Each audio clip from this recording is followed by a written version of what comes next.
তোমার লাইফে যদি এখন আমি তোমাকে এমন একটা অপরচুনিটির কথা বলি, যেই অপরচুনিটিতে তুমি কে, তুমি কোথা থেকে আসছো, কোথায় বড় হইছো, তোমার ফ্যামিলিকে, তোমার জেএসসিতে রেজাল্ট কী ছিল, তোমার পিএসসিতে রেজাল্ট কী ছিল, তোমার স্কুলে কত রোল ছিল, তোমার কলেজে কেমন রেজাল্ট হয়েছে, তুমি আদৌ ফেল করছো কিনা, তুমি কেমন মানুষ, তুমি দেখতে কেমন, তুমি যদি সব কিছুর পরিচয় চেঞ্জ করতে পারতা তাহলে তুমি কি ইউজ করতে পারতা কিনা, তাহলে কি তুমি এই সুযোগটা ইউজ করতা কিনা, আমার প্রশ্ন এটা।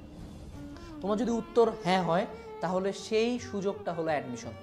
ট্রাস্ট মি, বাকি সব পয়েন্ট বাদ দাও, তুমি তোমার শিক্ষাগত যোগ্যতা যদি একবারে চেঞ্জ করে ফেলতে চাও, দ্যাট চান্স ইজ অ্যাডমিশন। তুমি যদি ভালো একটা ভার্সিটিতে চান্স পাইতে চাও, ভালো একটা ভার্সিটিতে চান্স পাও, হোক বুয়েট, হোক মেডিকেল, হোক ঢাবি, হোক রাবি, হোক জাবি, হোক প্রাইভেট, তোমার যেইটাই টার্গেট হোক না কেন, তোমার যেইটাই টার্গেট হোক না কেন না, তুমি যদি তোমার কাঙ্ক্ষিত ভার্সিটিতে চান্স পাও, from that day till the next 4 years, যেদিন পর্যন্ত তুমি ওই ভার্সিটির সার্টিফিকেট নিয়ে ভার্সিটির গেট দিয়ে বের না হইলা, সেই দিন পর্যন্ত তোমার পরিচয় তোমার ভার্সিটি। এর সত্য কথা, এ তুমি ডিনাই করতে পারবে না। যদি একটা ভালো ভার্সিটিতে চান্স পাই যাও, হোক বুয়েট, হোক মেডিকেল, হোক ঢাবি, যে কোনো এক জায়গায় যদি তুমি চান্স পাই যাও, ওই দিনকার পর থেকে কিন্তু কেউ তোমাকে জিজ্ঞেস করবে না যে তোমার জেএসসিতে কত পয়েন্ট পাইছিল, তুমি বৃত্তি পাইছিলা, বৃত্তি পাও নাই, তোমার রোল কত ছিল স্কুলে, 30 রোল ছিল, 50 রোল ছিল, তুমি কি কলেজের পরীক্ষায় কেমন করছো, কলেজের পরীক্ষা ভালো করছো, খারাপ করছো, উদ্ভাসের পরীক্ষায় কত করছো, কোচিংয়ের পরীক্ষায় কত পাইছো, এজ কোর্সের কোর্সে কত পাইছো, কোনো পরিচয় আর নাই। ওই দিন থেকে সব পরিচয় চেঞ্জ। সো তুমি কি এটা চাও না ম্যাম? তুমি কি এতদিন ধরে এই সুযোগটা চাচ্ছিলে না যে তোমার পরিচয়টা চেঞ্জ হোক, তোমাকে মানুষজন পজিটিভভাবে চিনুক? তুমি কি এটা চাও না যে তোমার বাপ মা তোমাকে নিয়ে একটা গর্ব করুক যে না আমার ছেলে এখানে পড়ে বা আমার মেয়ে এখানে পড়ে, আমার ছেলে এই জায়গায় চান্স পাইছে, ছেলেটা অনেক পরিশ্রম করছে? তুমি কি তোমার বাবা মাকে প্রাউড ফিল করাইতে চাও না ম্যাম? তুমি কি চাও না যে তোমার আশপাশের মানুষজন, তোমার পাড়া পড়ছি, তোমার পাশের বাসার আন্টি, তোমাকে যারা অপমান করছে তাদের কথাটা জবাব দিতে, তাদেরকে নিজের সম্বন্ধে একটা ভালো কিছু জানাইতে, যে না আমি এই জায়গায় পড়ি, আমি এই জায়গায় চান্স পাইছি? তুমি কি চাও না যে তারা তোমাকে একটু রিসপেক্টে দেখুক? তোমার ছোট বড় ভাই বোন চাও না যে তারা তোমাকে রিসপেক্টের চোখে দেখুক? তুমি কি চাও না? তুমি কি চাও না যে তোমার ফ্রেন্ড সার্কেলে তুমি একটা ভালো পজিশন হোল্ড করো? তুমি কি চাও না যে তোমার বন্ধুরা, তোমরা সবাই মিলে একটা ভালো জায়গায় পড়ো? শুধু একা কেন, তোমার ফ্রেন্ড সার্কেল যখন সবাই ভালো ভালো জায়গায় পড়াশোনা করবা, that will B a great friend circle. তুমি কি সেটা চাও না? আমার মনে হয় তুমি সব কিছুই চাও। এবং তুমি কি চাও না যে ভালো একটা ফিউচার কাজ ভার্সিটি তোমার ফিউচারে একটা রোল প্লে করবে? একান্ত তুমি ভার্সিটি উড়াই দিতে পারবা না। You need a great varsity to reach a certain level. হ্যাঁ, যে কোনো জায়গা থেকে রিচ করা যায়, বাট আমি একটা ভালো জায়গা থেকে স্টার্ট করলে অবশ্যই আমার ফিনিশিংটাও ভালো হবে। তুমি কি সেটা চাও না? তো তোমার এই অ্যাডমিশন সিজনে 3 মাস বা 4 মাস আল্লাহ তোমাকে দেয় বাংলাদেশের মতো একটা জায়গায় নিজের পরিচয়টা চেঞ্জ করার জন্য, নিজের পাসটা পরিবর্তন করার জন্য। এই সুযোগ লাইফে হাতে গোনা কয়েকবার আসে এবং সবচেয়ে বড় সুযোগ হলো এইটা। এই পরিচয়টা তোমাকে লাইফে সারা জীবন বহন করতে হবে। So use this time.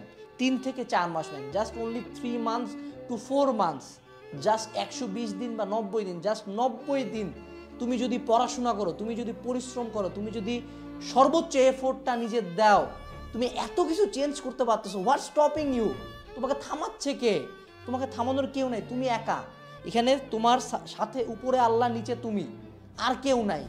Just start the game man, give it your all. তোমাকে কেউ থামাইতে পারবে না। জাস্ট এইটা ইনশিওর করো যে অ্যাডমিশন টাইমে তোমার যতটুকু পড়ার কথা তুমি তার সর্বোচ্চটা পড়তেছো। তুমি তোমার 100% জানো না, তোমার 100% তোমার কল্পনার বাইরেও শক্তিশালী। You are stronger than you think, you are more talented than you think, you deserve more. তুমি পারবা, ডোন্ট গিভ আপ। জার্নিটা খুব টাফ হবে, এই 3 মাস খুব টাফ, কিন্তু দেখতে দেখতেই চলে যাবে। সো 3 মাস পরে যদি কোনোদিন নিজেকে আয়নায় দেখো, 2টা অবস্থা হতে পারে। 1, তুমি তোমার অবস্থানে স্যাটিসফাইড হবা, 2, খুবই ডিসস্যাটিসফাইড হবা। ওই একটা কথা আছে না যে the bill of regret is higher than the bill of pain. মানে তুমি পেইন থেকে যতটুকু না রিগ্রেট কষ্ট পাবা, তোমার যদি রিগ্রেট থাকে যে আল্লাহ, আফসোস থাকে যে ইস আমি যদি আরেকটু পড়তাম, সেটা কিন্তু আরো বেশি। সো এরকম কোনো যাতে আফসোস না থাকে। যদি 3 মাস শেষে আয়নার সামনে দাঁড়ায় চান্স নাও পাই, যাতে নিজের দিকে তাকিয়ে বলবি তোর মনে, তোর ব্রেনে, তোর শরীরে যত শক্তি ছিল তুই তো সব দিছিস, তার চান্স পাইস না, তোর মনে কোনো আফসোস নাই, তখন কিন্তু কখনো খারাপ লাগবে না, তখন কিন্তু সুইসাইডাল থিঙ্কিং না আসবে না। বাট যদি তুমি তোমার সর্বোচ্চটা না দাও, এই গিল্টটা মনের মধ্যে আজীবন থাকবে। Don't be guilty, don't be guilty. Guilt খুবই খারাপ একটা অনুভূতি, আমি চাই না তোমরা কেউ এটা পাও। সো যারা আমার চ্যানেলে আসো, যারা আমার ভিডিও দেখতেছো, give it your all man, give it the best shot of your life. তোমার লাইফের সর্বোচ্চ পরিশ্রমটা 3 মাস দাও, সর্বোচ্চ পরিশ্রমটা 4 মাস দাও। ইনশাআল্লাহ মহান আল্লাহ তাআলা যদি চান, তোমার যেই ধর্মাবলম্বী হোক না কেন, তোমার সৃষ্টিকর্তা যদি তো চায় এবং তোমার এফোর্ট 100% থাকে, তুমি সফল হবাই। ইতিহাস বলে কোনোদিন কোনো পরিশ্রমী চান্স মিস যায় নাই। So give it your all man. এইটুকুই ছিল বার্তাটা। তোমরা অনেকে হাল ছাড়ে দিছো, তোমরা অনেকে আমাকে মেসেজ করো যে ভাইয়া পারতেছি না, এই সমস্যা ওই সমস্যা, এইটা পড়তে পারতেছি না, ওইটা পড়তে পারছি না। তোমাদের মেজরিটির প্রবলেমের সলিউশন একটাই, ভাই পর, বোন পর, আরও পর। এইটুক পড়া দিয়ে হবে না, আরও পর। 3 ঘন্টা পড়ছিস কেন, 10 ঘন্টা পর, 10 ঘন্টা পড়ছিস কেন, 14 ঘন্টা পর, তুই পর। তোর আর কোনো সলিউশন নাই, ফোন টোন ফেলায় দে, যত বাকি কাম কাজ 3 মাসে সব বাদ, শুধু পড়বো। 3 মাস পরে ঘর থেকে বেরোবো, পুরা গেম চেঞ্জ করে দিব। এইটুকুই ছিল আজকের ভিডিওতে। আমার মনে হয় আর কিচ্ছু বলার দরকার নাই। This is the last chance, give it your best.